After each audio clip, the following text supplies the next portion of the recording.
16 ani și 2 ochi negri, i-am văzut acum 3 ani la spitalul Colentina.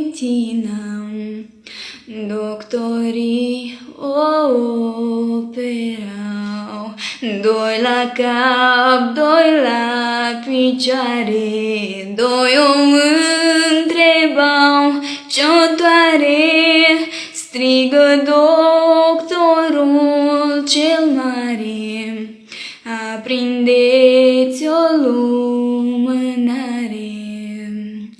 Lumânarea s-a prins și viața fetei s-a stins.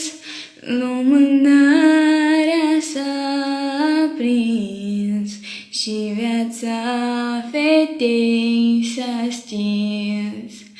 Vezi, fetițo, ce fac banii, dragostea cu toți golanii. Vezi, fetițo, ce fac lei, dragostea cu derbedei.